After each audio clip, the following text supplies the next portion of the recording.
we will discuss our second lesson, production possibility curve. It is the second subtopic of second lesson. And first was the three central problem: what to produce, how to produce, and for whom to produce. If in these question problem or topic problem you can ask. Now we are starting second topic, the production possibility curve PPC. Okay, first listen, what do you mean by PPC? Production possibility curve क्या होता है?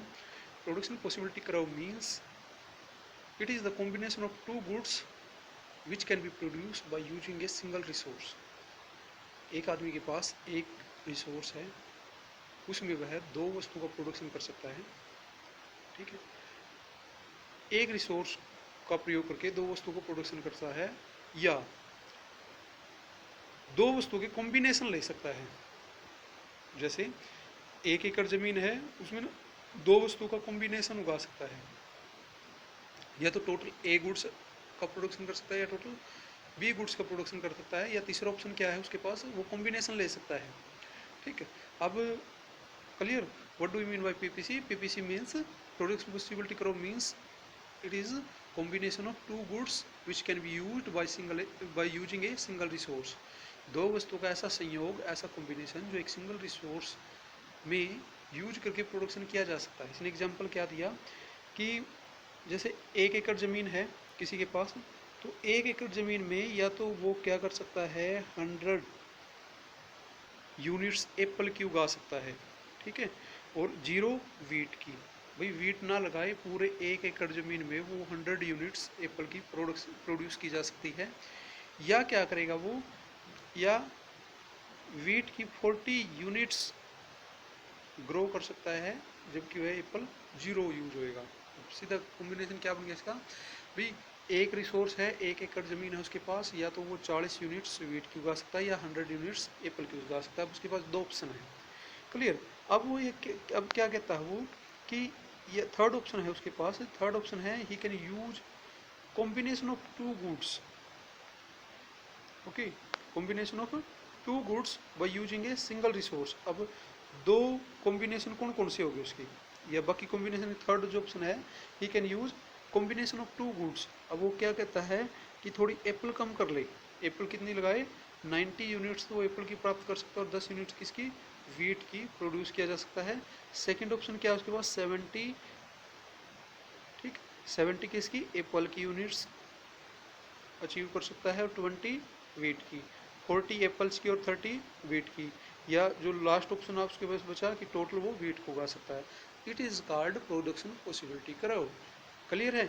अब क्या है उसने क्या बताया, it is combination of two goods, दो वस्तुओं का ऐसा कॉम्बिनेशन है which can be use by using a single resource. अब मान लो एक आदमी के पास 1 एकड़ ज़मीन है।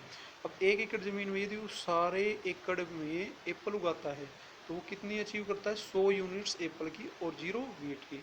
अब वो क्या चाहता है, वो दोनों का कॉम्बिनेशन लेना चाहता है।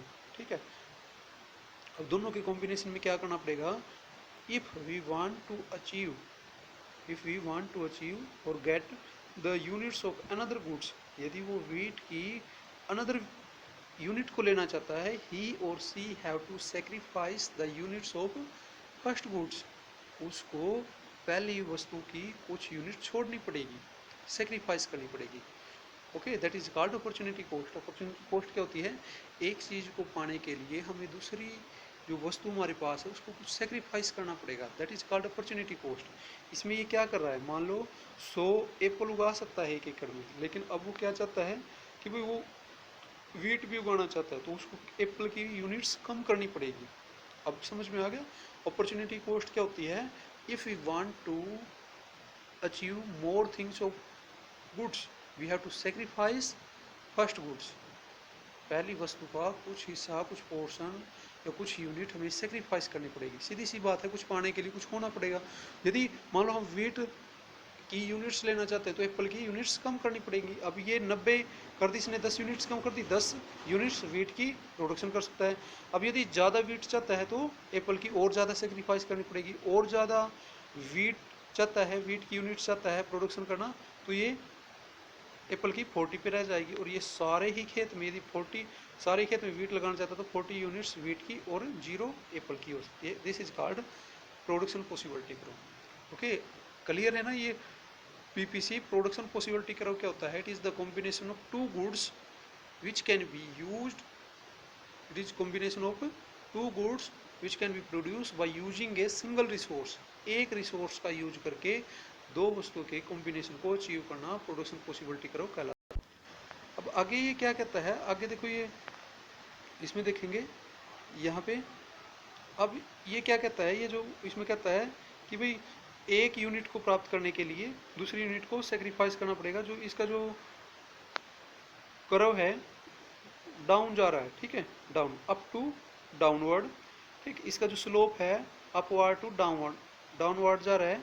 इसका मतलब क्या है कि जो पीपीसी होता है अपना, वो किस तरीके से बन रहा है? इस तरीके से, ये, ठीक है। मतलब क्या, मान लो वो 100 एप्पल है यहाँ पे, और यहाँ पे क्या है? 0 वीट। अब यदि वो वीट की कुछ अचीव करना चाहता है, वीट की कुछ यूनिट्स अचीव करना चाहता है, तो उसको क्या करना पड़ रहा है? एप्पल की सेक्रीफाइस करना पड़ रहा है। अब वो जैसे 10 यूनिट्स हैं वीट की लेना चाहता है, तो उसको 100 से वो 90 कर दी यहाँ पे, ठीक है। यदि वो और ज़्यादा वीट चाहता है, यहाँ पे देखो, यदि वो और ज़्यादा वीट चाहता है तो उसको क्या करना पड़ेगा? और ज़्यादा एप्पल्स को कम करना पड़ेगा। और ज़्यादा वीट चाहता है, थोड़ी और सेक्रीफाइस करना पड़ेगा। इसका मतलब क्या है? यदि टोटल में वीट लगाता तो उसको एप्पल सेक्रीफाइस करने पड़ेंगे। This is called PPC. ये होता है प्रोडक्शन पॉसिबिलिटी करो।